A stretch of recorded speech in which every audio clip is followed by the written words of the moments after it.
Minha nora me olhou nos olhos sem piscar e disse, enquanto rasgava meu convite: "Você não pisa no meu casamento. Suma daqui." Senti o gosto amargo na boca, mas não derramei uma única lágrima. Apenas recolhi os pedaços de papel do chão com um sorriso gélido.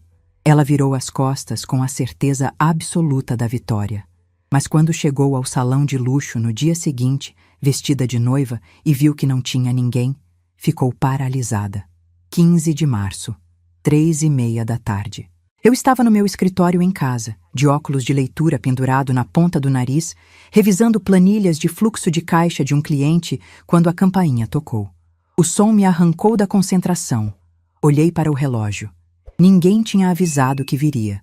Franzi a testa, fechei o notebook devagar e caminhei até o interfone. A imagem granulada da câmera mostrava Marina parada na porta do prédio. Minha filha, sozinha, sem aviso prévio. Um frio subiu pela minha espinha. Marina nunca aparecia sem avisar. Ela não era do tipo que fazia visitas espontâneas. Tudo na vida dela era calculado, agendado, planejado com semanas de antecedência.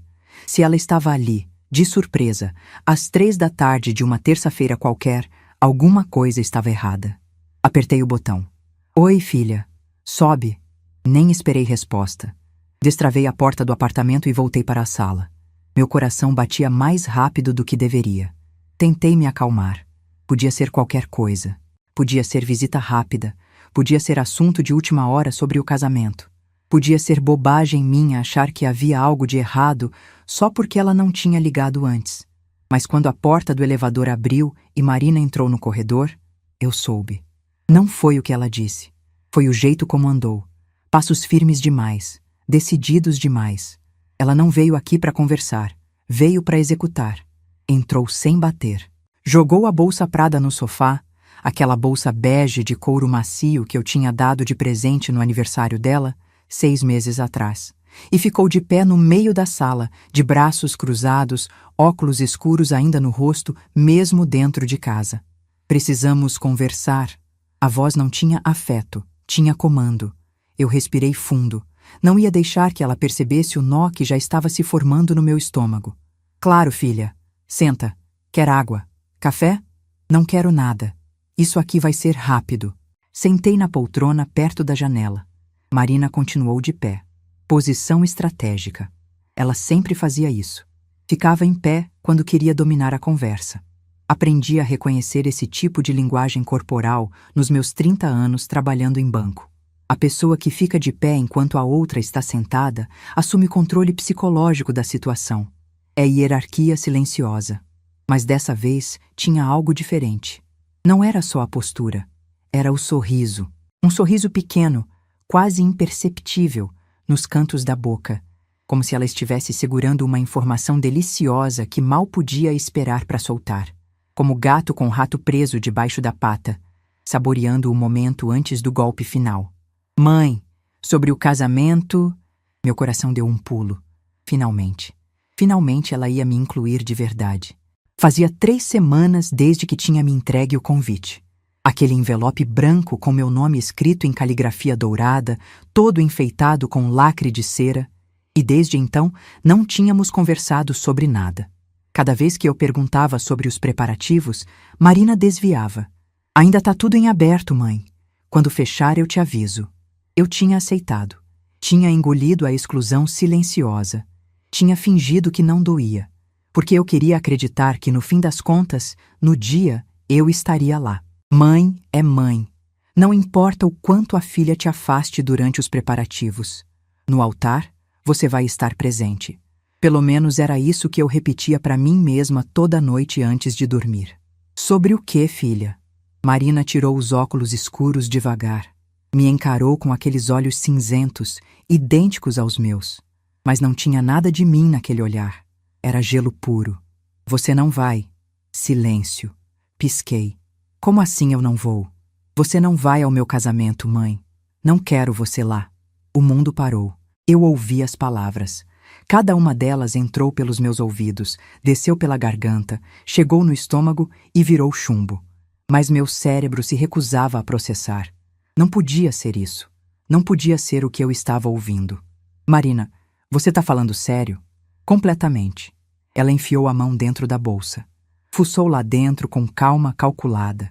Tirou um envelope branco. Meu convite. Aquele mesmo que ela tinha me entregado 3 semanas atrás. Aquele que eu tinha guardado na gaveta da cômoda do quarto, embrulhado em papel de seda, porque era importante. Porque era o casamento da minha filha. Eu só vim te entregar isso pessoalmente para não ter mal entendido. E então ela rasgou.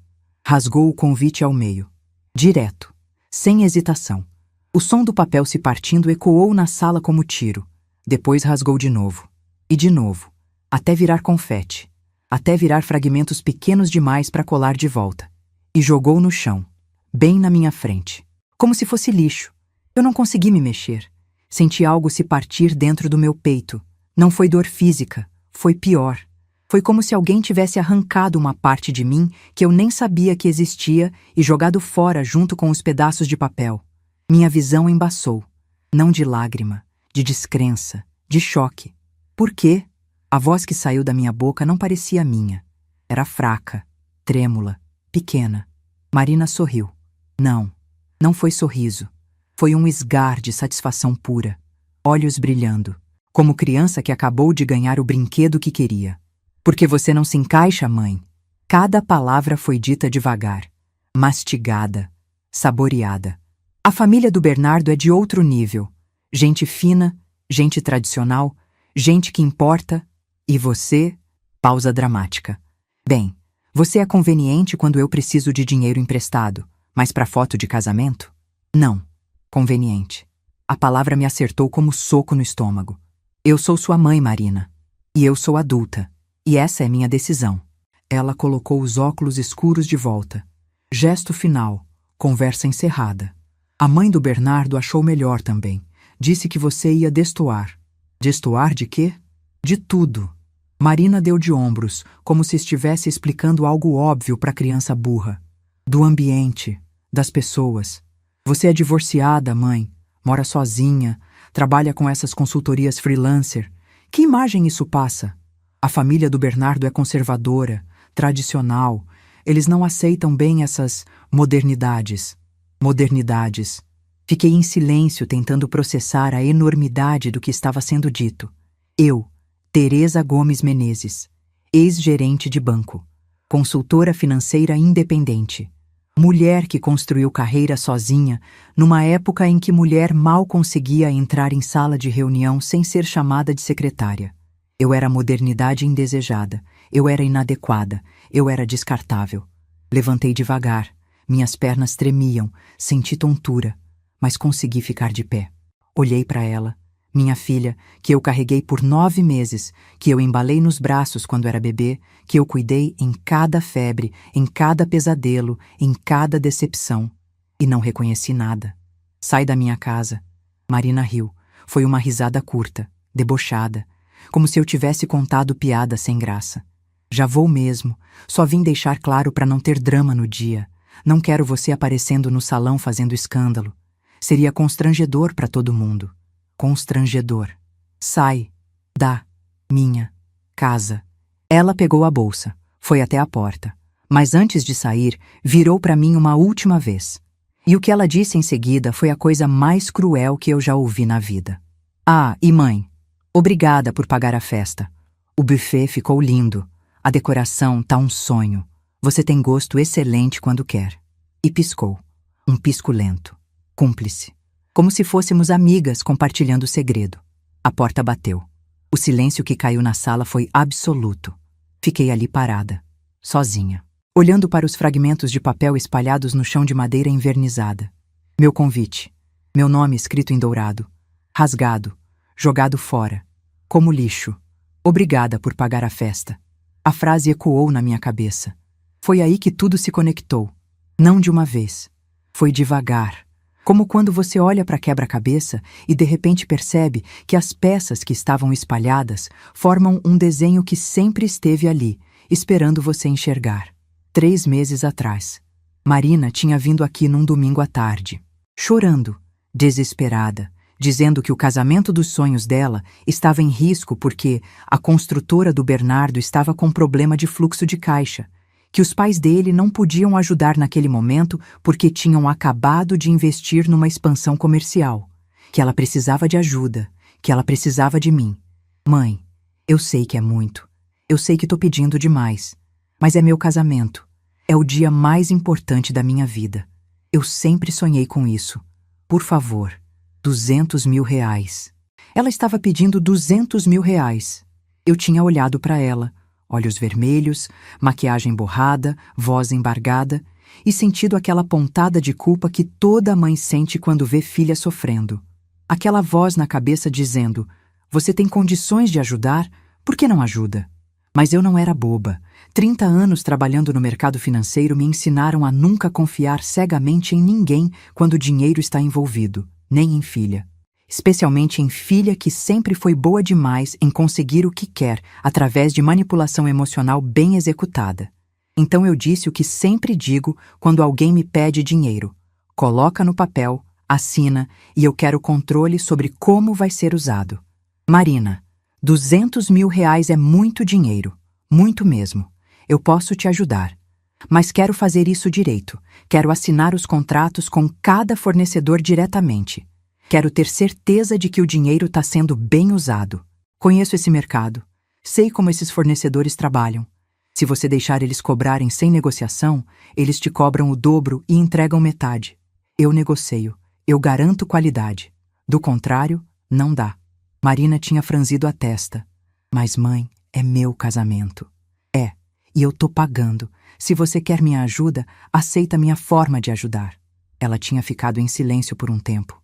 Eu vi a engrenagem girando na cabeça dela. Vi ela calculando, pesando prós e contras. E no fim, fez o que eu sabia que ia fazer. Cedeu. Tá bom, mãe. Você assina os contratos, mas eu escolho os fornecedores. Perfeito. Ela assinou uma procuração, me autorizando a contratar em nome do evento dela. Assinou também um recibo informal, escrito à mão, sem firma reconhecida em cartório, sem testemunhas, dizendo que me devolveria o valor em 12 parcelas de R$ 16.600, começando 2 meses depois do casamento. Eu não fiz aquilo por desconfiança específica da Marina. Fiz porque é o que qualquer pessoa financeiramente responsável faz quando empresta quantia grande de dinheiro. Proteção, prevenção, bom senso. Na época, não planejei nada. Não imaginei que precisaria daqueles papéis. Agi por instinto profissional, por hábito. Só agora, de pé na minha sala, com os pedaços do meu convite espalhados no chão, eu entendia o que aquilo significava. Os contratos estavam no meu nome. Todos eles. Buffet, decoração, fotografia, filmagem, banda, flores, convites impressos, bolo de 5 andares, aluguel do salão, tudo. Eu era a contratante oficial. Marina tinha me transformado em caixa eletrônico. Tinha planejado me descartar assim que o dinheiro estivesse gasto e a festa paga. Tinha vindo aqui hoje com a certeza absoluta de que eu era indefesa. Porque na cabeça dela, eu era só a mãe boba que pagou tudo e ficaria em casa chorando enquanto ela dançava valsa na festa que eu comprei. Ela me subestimou. Achava que eu era fraca. Achava que eu ia engolir a humilhação e continuar disponível para quando ela precisasse de mim de novo. Achava que amor de mãe era sinônimo de capacho. Errou. Fiquei ali parada por tempo indeterminado. Não sei se foi 1 minuto ou 1 hora. O sol começou a descer lá fora. A luz alaranjada do fim de tarde entrou pela janela e iluminou os pedaços de papel no chão. Não chorei. Respirei. Fui até a mesa de centro. Abri o notebook. Entrei na pasta de arquivos financeiros organizada por data. Cliquei na subpasta Casamento Marina, Contratos. 15 arquivos, PDF. Abri um por um. Buffet Elegance. Contratante, Tereza Gomes Menezes, CPF 912.743.891-67. Decorações Divina. Contratante, Tereza Gomes Menezes. Estúdio Visual Fotografia. Contratante, Tereza Gomes Menezes. Todos, cada um. Meu nome, meu CPF, minha assinatura digitalizada. Li cada cláusula, cada parágrafo, cada letra miúda. Cláusula de rescisão. Contratante tem direito de cancelar os serviços até 72 horas antes do evento mediante pagamento de multa rescisória no valor de 10% do total contratado. Fechei o notebook. Olhei para o celular. Peguei. Liguei para Silvia. Minha irmã atendeu no segundo toque. Oi, Terê, tudo bem? Preciso de você aqui, agora. Houve uma pausa. Silvia me conhece há 59 anos. Conhece meu tom de voz. Sabe diferenciar urgência de desespero. Tô saindo. 20 minutos depois, a campainha tocou. Abri a porta. Silvia entrou. Me olhou. Olhou para os fragmentos de papel no chão. Olhou para mim de novo. O que aconteceu? Contei tudo. A visita. O convite rasgado. As palavras. Cada frase que Marina tinha dito. Cada humilhação. Cada facada. Quando terminei, Silvia estava branca. Que filha desgraçada! Não discordei. Ela me chamou de conveniente, Silvia. Disse que eu sirvo para emprestar dinheiro, mas não para aparecer na foto. Que nojeira! Que ser humano nojento! Silvia balançou a cabeça incrédula. E você vai fazer o quê? Olhei para ela. Vou precisar da sua ajuda no sábado. Sábado é o casamento. Eu sei. Silvia franziu a testa. Que tipo de ajuda? Fica comigo aqui em casa. O dia inteiro, e se a Marina ligar, atende. O número dela eu vou bloquear. Teresa. Ela me olhou com atenção, tentando entender. O que exatamente você vai fazer? Ainda não posso te contar, mas confia em mim. Ficamos nos encarando por alguns segundos, então Silvia deu um aceno lento de cabeça. Tô contigo. Ela foi embora às 9 da noite. Eu tranquei a porta. Apaguei as luzes. Fui pro quarto. Não dormi. Fiquei deitada no escuro, olhando para o teto, pensando em tudo que Marina tinha dito.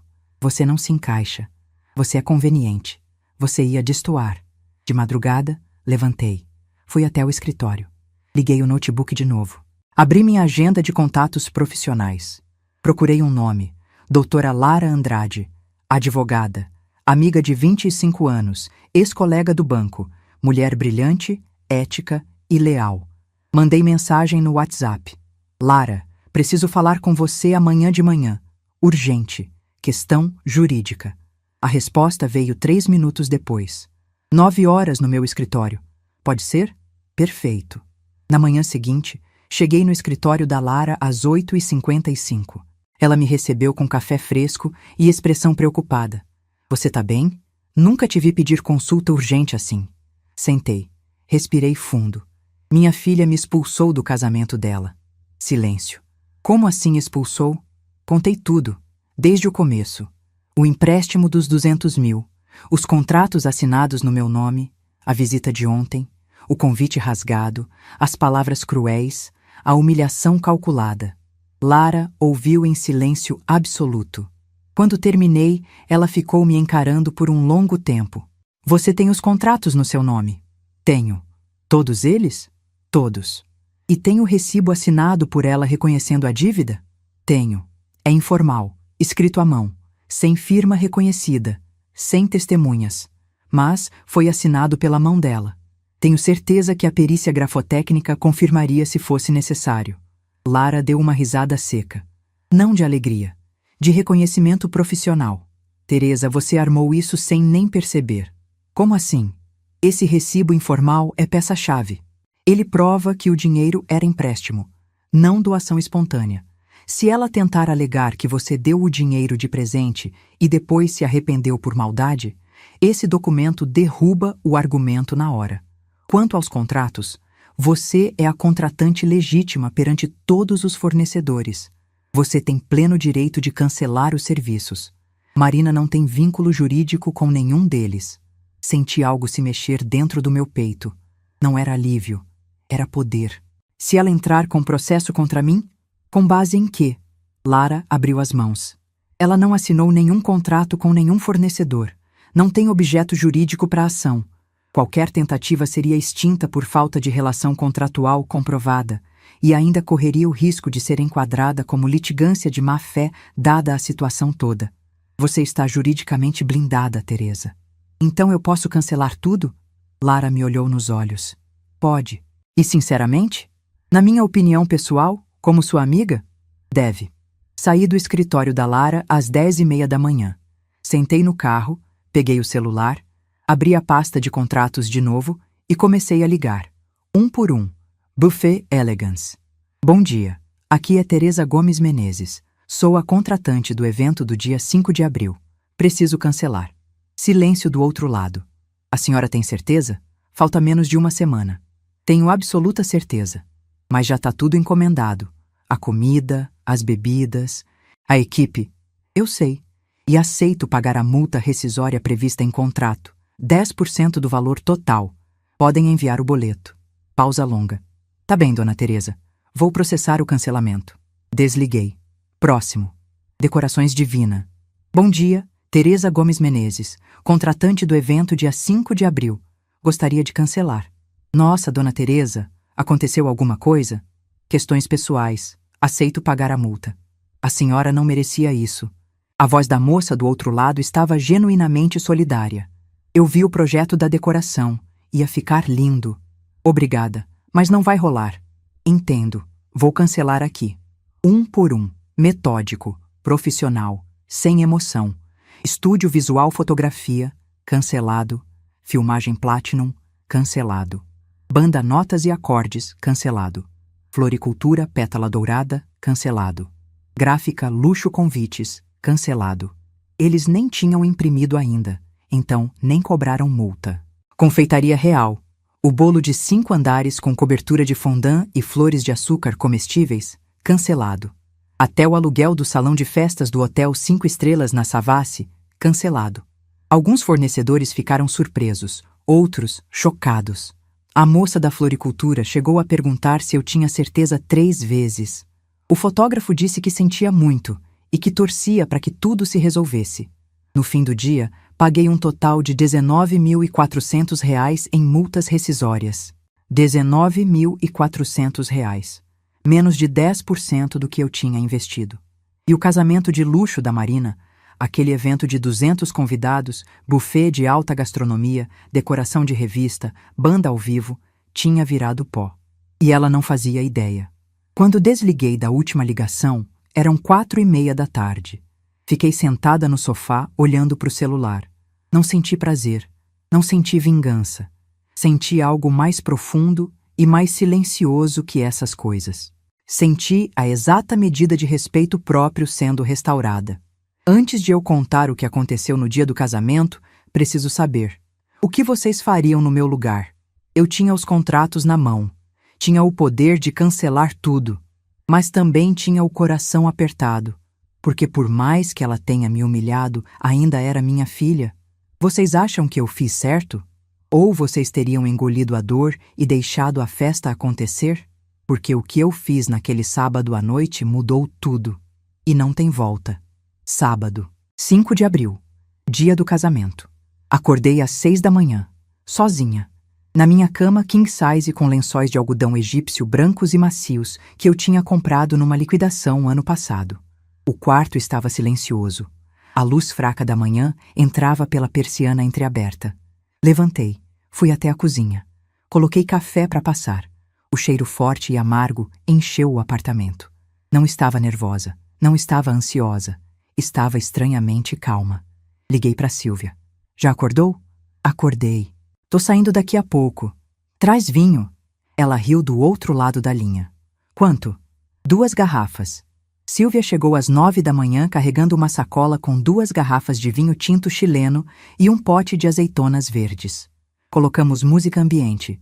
Fizemos pipoca na panela, daquelas que estouram barulhento e enchem a casa de cheiro de manteiga.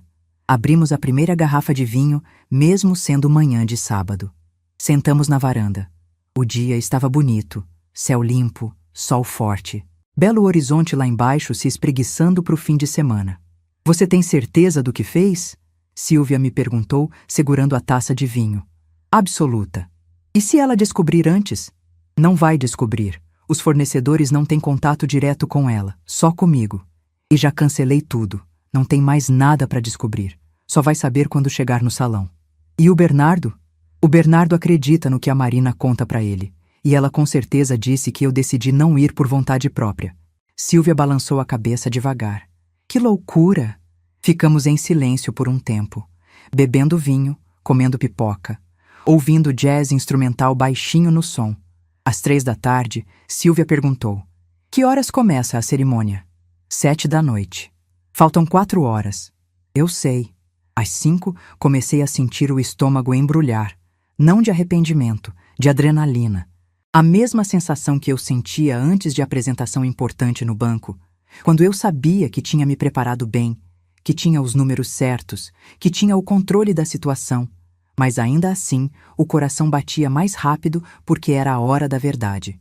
Às 6, abri a segunda garrafa de vinho. Às 6h30, tomei banho. Me vesti com roupa confortável, calça de moletom e camiseta larga. Prendi o cabelo num coque, passei creme hidratante no rosto. Não ia a lugar nenhum. Às 7 em ponto, eu estava de volta na varanda com Silvia. Agora começaria a cerimônia, eu disse. Silvia não respondeu. Só encheu minha taça de novo. 7h10. Meu celular vibrou. Uma mensagem. Número desconhecido. Mas reconheci o DDD. Belo Horizonte. Abri. Era uma foto. O salão do Hotel 5 Estrelas na Savassi. Eu conhecia aquele salão. Tinha ido a eventos corporativos lá várias vezes durante minha carreira no banco. Salão imponente. Pé direito alto. Lustres de cristal. Janelas enormes com vista para a cidade. Na foto, o salão vazio. Cadeiras empilhadas nos cantos. Mesas sem toalha. Chão de taco brilhando sob as luzes acesas. Nenhuma decoração. Nenhuma flor. Nenhum arranjo. Nenhum buffet. Nada. Um espaço vazio como palco abandonado depois que o espetáculo foi cancelado. E no canto direito da foto, desfocado, dava para ver gente começando a chegar. Vestidos longos, ternos, convidados confusos olhando ao redor, procurando entender onde era a festa. Embaixo da foto, uma mensagem curta. Pensei que você gostaria de saber. Não tinha assinatura, mas eu sabia quem era. Cláudia, gerente de eventos do hotel. A gente tinha trabalhado junto em alguns projetos corporativos anos atrás. Ela sempre foi discreta, leal. Não fez julgamento, não fez comentário. Só mandou a foto. Fiquei olhando para a tela do celular por um longo tempo. Silvia se aproximou. Que foi? Mostrei a foto. Ela arregalou os olhos. Meu Deus! Não respondi. Não conseguia tirar os olhos daquela imagem. O salão vazio. As cadeiras empilhadas, os convidados chegando sem saber que não tinha festa. Senti algo se mexer dentro do meu peito. Não foi alegria, não foi prazer sádico. Foi alívio. Alívio profundo e exausto.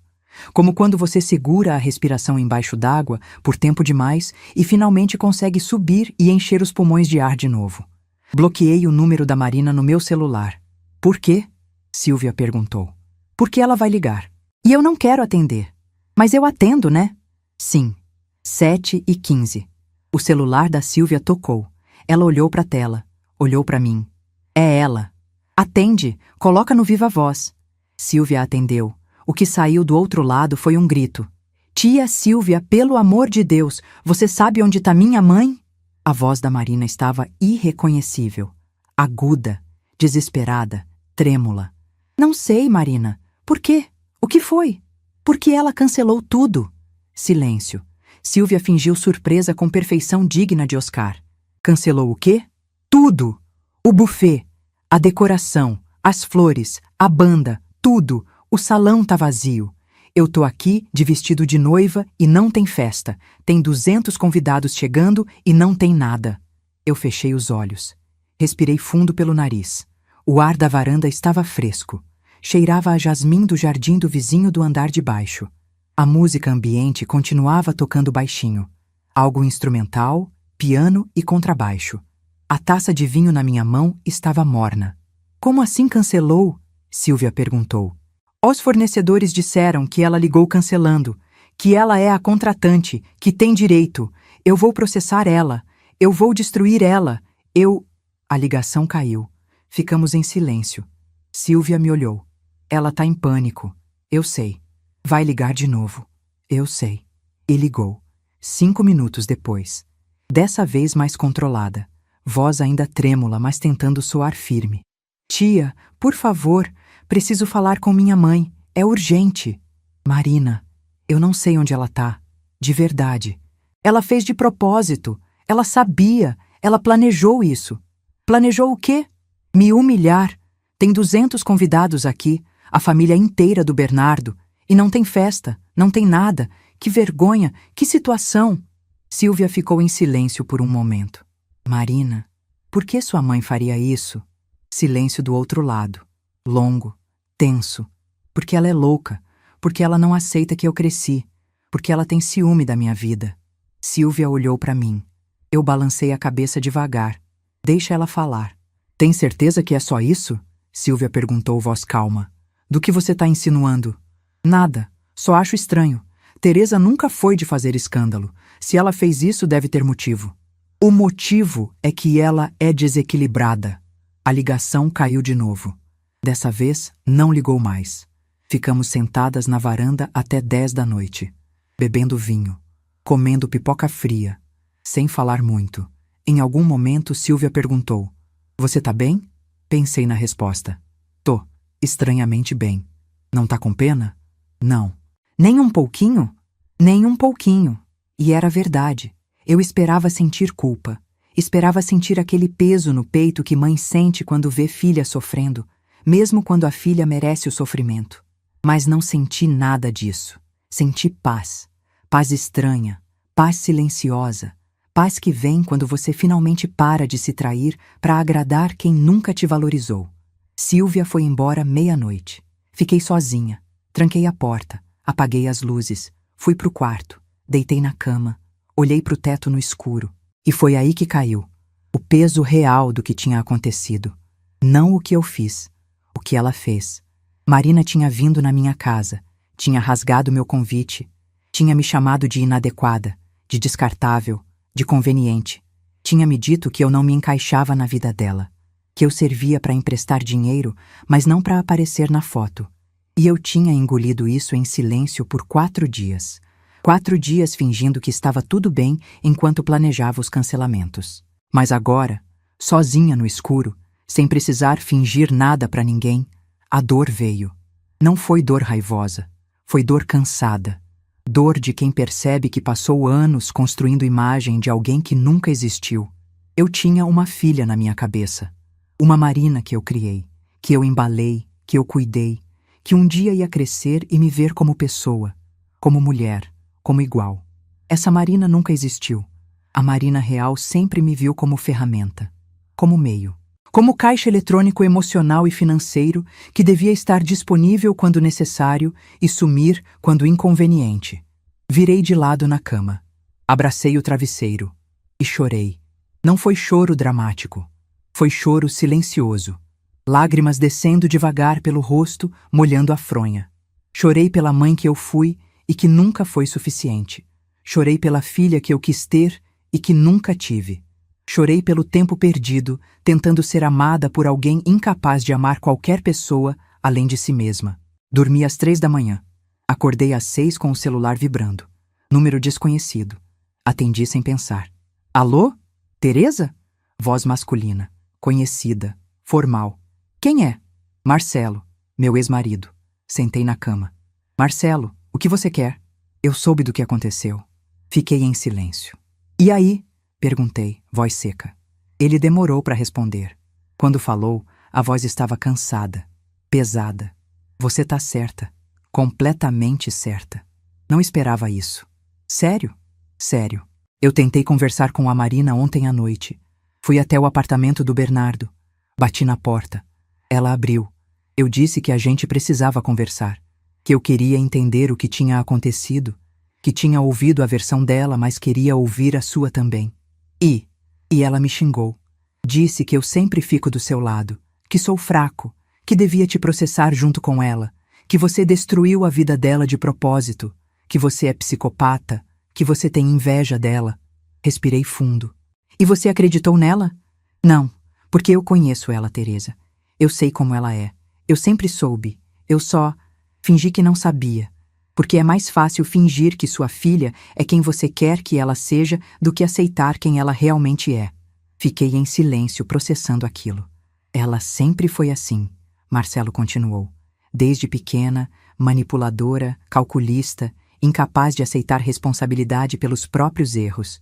E eu deixei, cobri, justifiquei. Porque eu tinha medo de olhar para ela e ver o que eu ajudei a criar. Por que você tá me ligando, Marcelo? Porque eu te devo um pedido de desculpas, por não ter te apoiado quando você tentava colocar limites nela, por ter achado que você era dura demais, por ter ficado do lado dela tantas vezes quando você estava certa. Senti algo apertar no peito. Aceito o pedido de desculpas. Obrigado. Ficamos em silêncio por um momento. Como ela tá? Perguntei, sem saber bem por que perguntei. Destruída, envergonhada, furiosa. A família do Bernardo ficou chocada com o escândalo todo.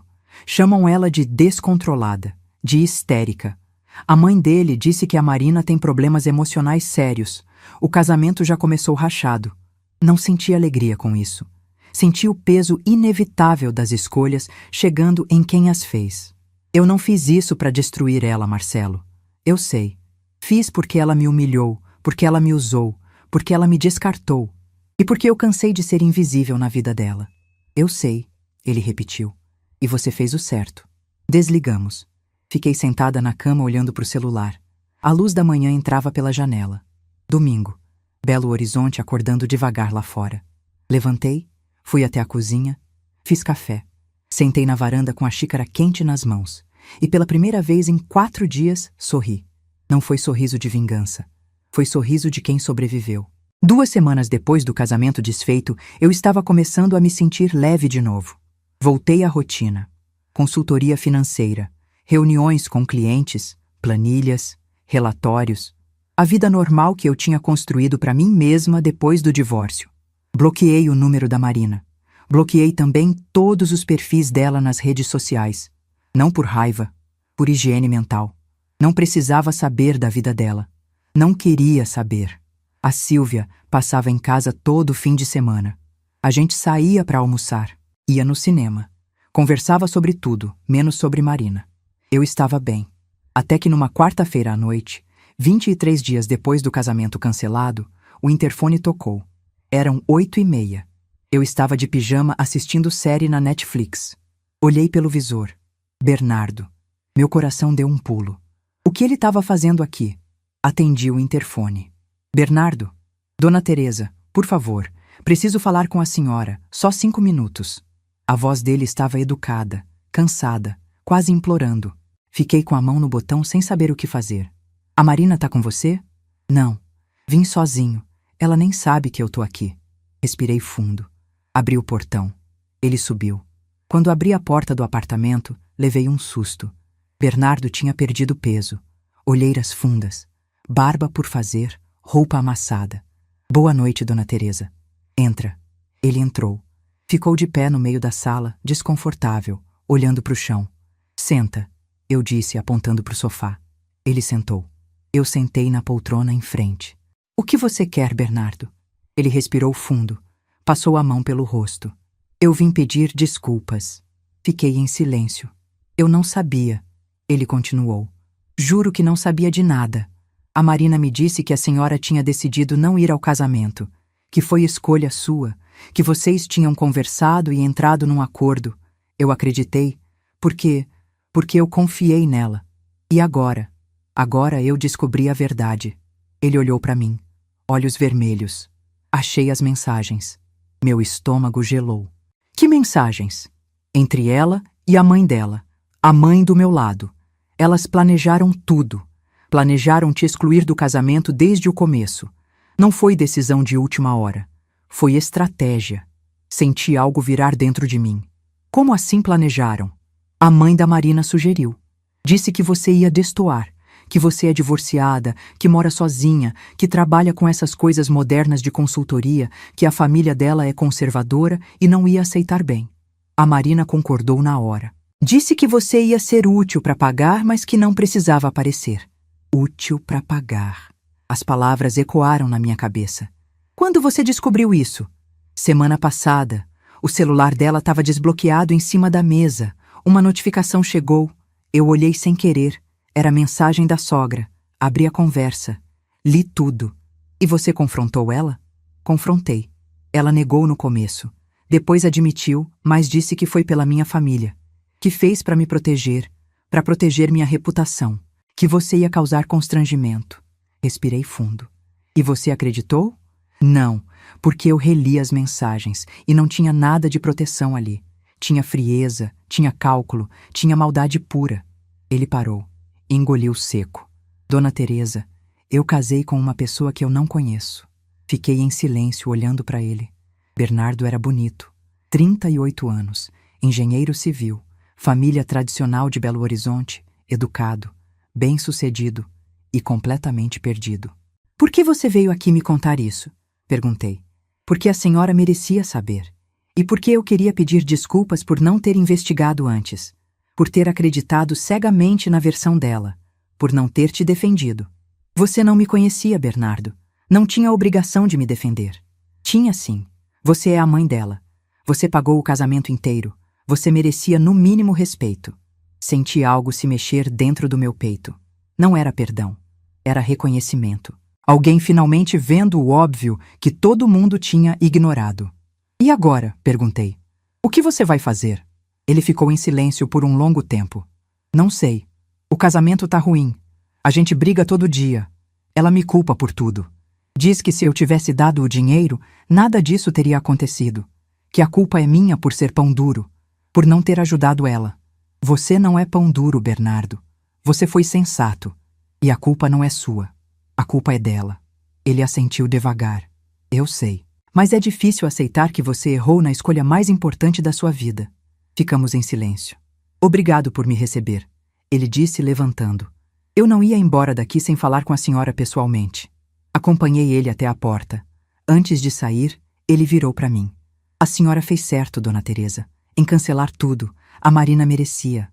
Eu não fiz para punir ela, Bernardo. Fiz para me proteger. Deu no mesmo. Ele foi embora. Fechei a porta. Fiquei parada no corredor processando a conversa. Marina tinha planejado tudo desde o começo. Não foi impulso. Não foi decisão de última hora. Foi estratégia fria e calculada construída junto com a sogra. Senti raiva pela primeira vez desde o dia do convite rasgado. Raiva diferente. Raiva que não era emocional. Era racional. Era a constatação clara de que eu tinha sido enganada de forma premeditada por alguém que devia me amar. Liguei para Silvia. Contei tudo. Ela ficou em silêncio do outro lado.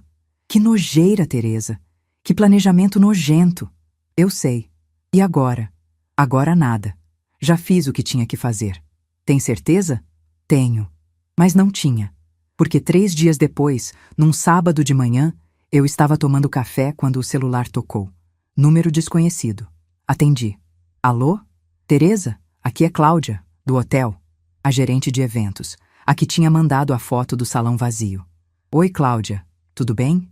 Tudo. Olha, eu tô te ligando porque aconteceu uma coisa estranha aqui e eu achei que você devia saber. Meu estômago apertou. O quê? Sua filha veio aqui ontem, com um advogado. Pediu acesso aos contratos do evento. Disse que vai te processar por danos morais e materiais. Que você agiu de má fé. Que causou constrangimento público. Senti o sangue gelar. E vocês mostraram os contratos? Mostramos. São documentos que ela tem direito de acessar, já que era o evento dela. Mas eu avisei o advogado que você era a contratante oficial, que ela não tinha vínculo jurídico com o hotel. Ele anotou tudo. Obrigada por me avisar, Cláudia. De nada, fica esperta. Desliguei. Fiquei sentada na mesa da cozinha olhando para o celular. Marina ia me processar. Liguei para a doutora Lara. Lara, preciso de você. Meia hora depois, eu estava no escritório dela. Contei sobre a visita do Bernardo, sobre as mensagens, sobre a Cláudia, sobre o processo. Lara ouviu tudo com expressão séria. Ela não tem base legal, Teresa. Você era a contratante. Tinha pleno direito de cancelar. O recibo prova que era empréstimo. Ela não vai ganhar. Mas ela pode tentar. Pode. E vai gastar dinheiro com o advogado para perder. Mas se ela quiser, pode tentar. E se ela inventar alguma coisa? Se ela distorcer os fatos? Lara me olhou. Por isso que eu vou te pedir uma coisa. Junta tudo. Todas as provas. Todos os contratos. Todos os comprovantes de pagamento. O recibo assinado por ela. Print das multas rescisórias. Tudo. E me manda. Vou montar um dossiê preventivo. Se ela entrar com processo, a gente responde com tudo isso e pede extinção por falta de fundamento. E ainda cobra dela as custas. Passei o fim de semana organizando documentos, cada contrato, cada comprovante, cada e-mail trocado com os fornecedores, cada boleto de multa rescisória pago. Montei uma pasta digital. Enviei para Lara. Ela respondeu no domingo à noite. Perfeito. Tá tudo aqui. Pode ficar tranquila. Mas eu não ficava tranquila, porque no fundo eu sabia que Marina não ia parar. Ela nunca parava quando se sentia injustiçada, mesmo quando a injustiça era imaginária. E eu estava certa, porque na terça-feira seguinte eu recebi a notificação. Ação judicial. Marina Menezes versus Tereza Gomes Menezes. Pedido. Indenização por danos morais no valor de R$500 mil. Pedido de devolução dos R$200 mil, alegando doação e não empréstimo. R$700 mil. Sentei no sofá com o papel na mão. Li cada linha. Na petição, Marina alegava que eu tinha doado o dinheiro espontaneamente como presente de casamento, que eu tinha me arrependido por ciúme da felicidade dela, que eu tinha cancelado o evento de forma cruel e premeditada para causar constrangimento público máximo, que eu era mãe tóxica e controladora, que não aceitava que a filha tivesse vida própria, que eu tinha problemas psicológicos e precisava de tratamento. Terminei de ler. Coloquei o papel em cima da mesa. Liguei para Lara. Recebi. Eu também. Já tô preparando a resposta. Tereza, respira. Isso aqui não vai dar em nada. É processo vazio, mas a gente vai responder com tudo. E ela vai sair perdendo. Quando? 2 semanas. Prazo legal para contestação. Desliguei. Fiquei sentada no silêncio do apartamento. Marina não queria justiça, queria destruição, queria me ver quebrada, humilhada, arrependida. E pela primeira vez desde que tudo começou, senti medo. Não de perder o processo, de perder a paz que eu tinha construído depois de tanto tempo. 2 semanas depois de receber a notificação do processo, eu estava no escritório da doutora Lara revisando a contestação.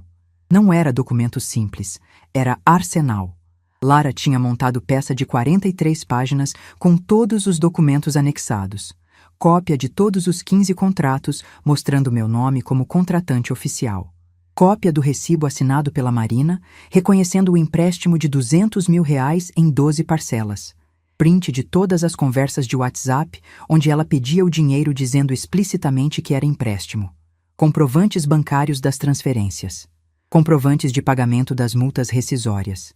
Declaração da Cláudia, gerente do hotel, confirmando que eu era a única contratante e que Marina nunca assinou nada. Laudo de perícia grafotécnica, que Lara tinha pedido preventivamente, confirmando que a assinatura no recibo era autêntica. Lara terminou de revisar e me olhou. Pronto. Isso aqui enterra qualquer alegação dela. Não tem como ela sustentar que foi doação quando existe recibo assinado, dizendo o contrário. Não tem como alegar dano moral quando ela não tinha vínculo contratual com nenhum fornecedor. E não tem como me processar por cancelar contratos que estavam no meu nome. E a parte dela me chamando de mãe tóxica? Lara deu um sorriso seco. Isso é achismo, não tem valor probatório. E ainda pode ser usado contra ela como litigância de má-fé e ofensa gratuita. Já coloquei na contestação pedido de reconhecimento de má-fé processual com aplicação de multa. Quanto? 20% do valor da causa, R$140 mil. Senti algo apertar no peito. Ela vai ter que pagar isso? Se o juiz acolher, sim. E as chances são grandes. Processo sem fundamento, baseado em narrativa falsa, com prova documental contrária. É má-fé clara. E se ela não tiver dinheiro?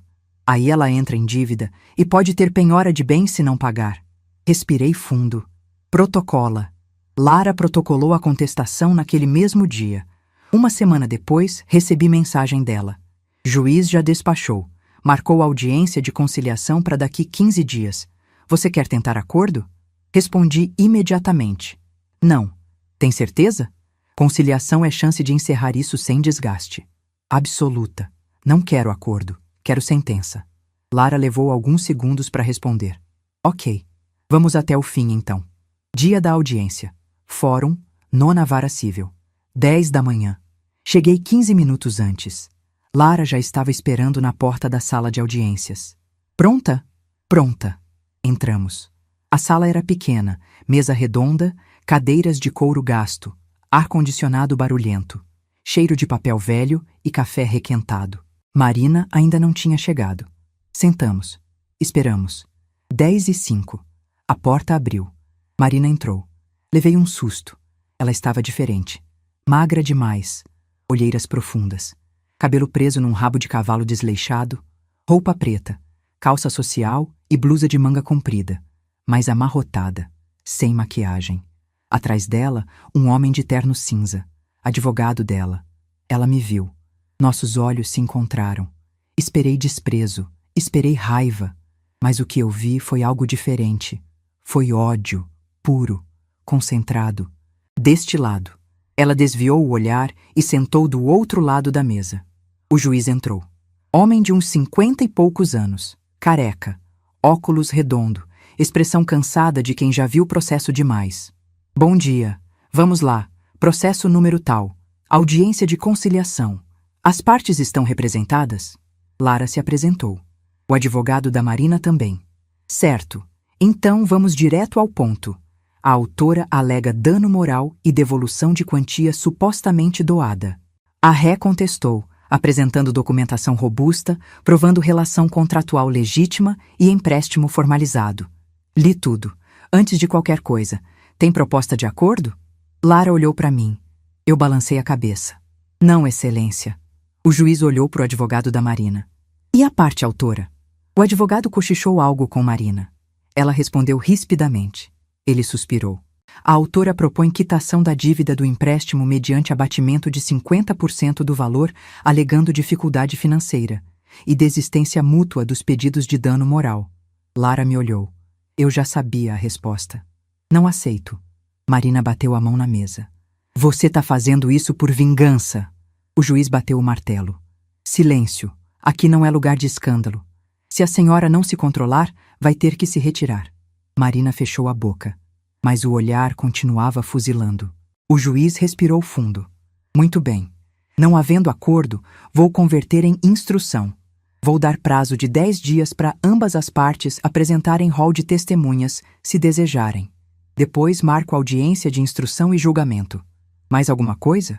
Lara levantou a mão. Excelência, renovo o pedido de reconhecimento de litigância de má-fé já exposto na contestação. A prova documental é clara. Não há base fática nem jurídica para a ação. O juiz folheou o processo. Vou analisar. Decisão sai em sentença. Bateu o martelo. Encerrada a audiência. Levantamos. Marina saiu primeiro. Não olhou para mim. Não falou nada. Mas antes de sair da sala, parou na porta e virou. Me encarou. E disse baixinho, só para eu ouvir. Você vai pagar por isso. Não respondi. Ela saiu. Lara tocou no meu braço. Ignora. É desespero. Eu sei. Saímos do fórum. No caminho de volta para casa, fiquei pensando na expressão da Marina. Não era só raiva. Era derrotismo consciente. Ela sabia que ia perder. E não sabia lidar com isso. 2 semanas depois, Lara me ligou. Teresa. Saiu a sentença. Meu coração acelerou. E ganhou. Tudo. Pedido dela negado integralmente. Reconhecida má-fé processual. Condenada ao pagamento de multa de R$140 mil, mais custas processuais. Fechei os olhos. Quanto no total? R$153 mil. Silêncio. Ela vai ter que pagar isso? Vai. E se não pagar, entra em execução. Pode ter penhora de bens. Quanto tempo ela tem? 15 dias para pagar voluntariamente. Depois disso, execução forçada. Desliguei. Fiquei sentada no sofá. R$153 mil. Marina tinha entrado com processo tentando receber 700 mil. E ia sair devendo 153 mil. Não senti alegria. Senti peso. Peso de assistir alguém se destruir sozinha e não poder fazer nada porque a pessoa escolheu esse caminho. 3 dias depois, Marcelo me ligou. Teresa, soube da sentença. E? Marina tá desesperada, não tem dinheiro, pediu ajuda para mim. Eu disse que não. Por quê? Porque ela precisa entender que ações têm consequências. E porque eu cansei de limpar a sujeira dela. E o Bernardo? Pediu divórcio. Senti algo apertar no peito. Quando? Semana passada. Não aguento mais. Casamento durou 8 meses. 8 meses. Como ela tá? Destruída, morando sozinha. Tentou te ligar várias vezes, mas você não atende. Não vou atender. Eu sei. E você tá certa. Ficamos em silêncio. Teresa, você tá bem? Pensei na resposta honesta. Tô. Aliviada. Fico feliz. Desliguei. A vida seguiu. Marina não pagou a dívida no prazo. Lara entrou com execução. Houve penhora de bens. O apartamento dela, que tinha sido presente de casamento da família do Bernardo, foi penhorado para quitar parte da dívida. Ela teve que se mudar. Voltou a morar de aluguel. E eu segui minha vida. 1 ano e meio depois. Hoje acordo cedo. Sempre acordei. É hábito de quem trabalhou 30 anos em banco. O corpo não esquece. Mas agora acordo diferente. Acordo leve. Levanto. Vou até a cozinha. Coloco o café para passar. Abro a janela. O ar fresco de Belo Horizonte entra. Cheiro de jasmim. Sol nascendo atrás dos prédios. Pego minha xícara. Sento na varanda. Olho para a cidade acordando lá embaixo. Não penso em Marina todo dia. Não penso nem toda semana. Às vezes passa mês sem eu lembrar dela. Quando lembro, não dói mais. É só fato. Ela existiu. Fez o que fez. Sofreu as consequências. Acabou. Depois do processo, a vida da Marina desmoronou peça por peça como prédio mal construído. Bernardo pediu divórcio. Casamento durou 8 meses. Nem chegou a completar 1 ano. O apartamento foi penhorado para pagar a dívida do processo. Ela teve que se mudar. Alugou um lugar pequeno na região da Pampulha. Bem menor, bem mais modesto. A construtora onde ela trabalhava como arquiteta a demitiu.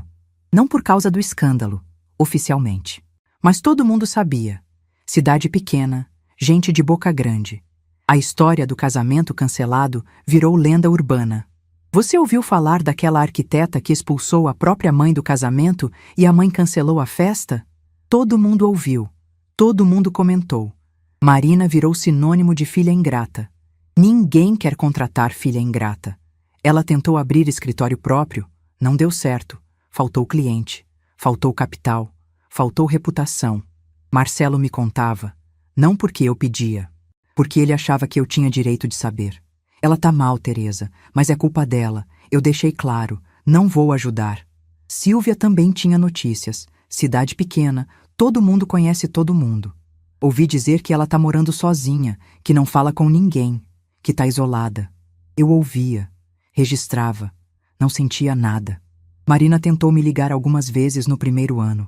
Sempre números diferentes. Eu bloqueava. Não atendia. Não tinha o que falar. Não tinha perdão para dar. Não tinha interesse em reconciliação. Não é ódio. É indiferença. Indiferença saudável. Indiferença de quem se protege. Indiferença de quem entendeu que amor não é obrigação quando vem acompanhado de abuso sistemático. Hoje, 1 ano e meio depois, estou ótima, de verdade. Não é frase feita, é real. Viajei para a Europa com a Silvia 3 meses depois da sentença. Portugal, Espanha, França. 2 semanas comendo, bebendo, rindo, tirando foto, comprando bobagem. Voltei renovada. Não só porque viajei livre. Sem peso, sem culpa, sem aquela voz na cabeça dizendo: será que a Marina precisa de alguma coisa? Aumentei minha carteira de clientes. Consultoria tá indo bem. Comprei 2 salas comerciais para alugar, investimento seguro, renda passiva, aposentadoria tranquila garantida. Comecei a frequentar grupo de leitura. Toda terça à noite. Biblioteca municipal. Gente legal, conversa boa, café depois. Fiz amizades novas, amizades sem história, sem bagagem, só presente. Reencontrei um amor antigo, Felipe, colega da época do banco, viúvo há 3 anos. A gente se esbarrou num café na Savassi. Conversamos, trocamos telefone, saímos para jantar. Depois saímos de novo. E de novo. Nada sério, nada rotulado, só companhia boa. Alguém que me respeita, alguém que me vê. E principalmente, parei de me diminuir. Parei de achar que ser boa significa aceitar desrespeito. Parei de confundir amor com capacho. Parei de carregar culpa por escolhas que outras pessoas fizeram. A Silvia me perguntou uma vez: Você tem saudade da Marina? Fiquei pensando antes de responder. Saudade de quê exatamente? Da filha que eu imaginei que tinha? Essa nunca existiu. Da filha real? Não. Sinto a ausência como se sente a ausência de uma dor que passou. Estranha no começo. Depois, só silêncio. Silvia ficou me olhando por um tempo. Você tá mais leve, Terê. Tô, porque eu me livrei do peso de tentar ser amada por quem nunca me viu. É isso, não é história de vingança. É história de resgate. Resgate da própria dignidade. Resgate do próprio valor. Resgate da capacidade de dizer não para quem te trata como descartável. Marina me ensinou coisa importante sem querer, que não existe amor que justifique humilhação sistemática, que mãe não é sinônimo de vítima disponível, que ser boa não significa ser boba. Existe diferença enorme entre essas duas coisas. Ser boa é ajudar quem precisa. Ser boba é deixar que usem você e depois te joguem fora. Eu fui boa a vida inteira. Paguei escola, paguei faculdade, paguei apartamento, paguei casamento, mas quando me chamaram de conveniente, quando rasgaram meu convite, quando me disseram que eu não era digna de estar presente, eu parei de me perguntar o que eu tinha feito de errado, porque não tinha feito nada de errado. A Marina fez aposta. Apostou que eu era o que ela precisava que eu fosse, fraca, boba, controlável. Apostou que eu ia chorar, engolir e continuar disponível quando ela precisasse de mim de novo. Ela perdeu a aposta. Não é vingança, é consequência. São coisas muito diferentes. Vingança é quando você age para machucar. Consequência é quando a pessoa recebe de volta exatamente o que colocou em movimento, sem você precisar fazer nada além de se recusar a ser vítima. Aprendi que amor de mãe não precisa ser incondicional quando vem acompanhado de traição premeditada. Aprendi que a melhor resposta para quem te exclui não é chorar na esquina, é cancelar a festa e seguir em frente.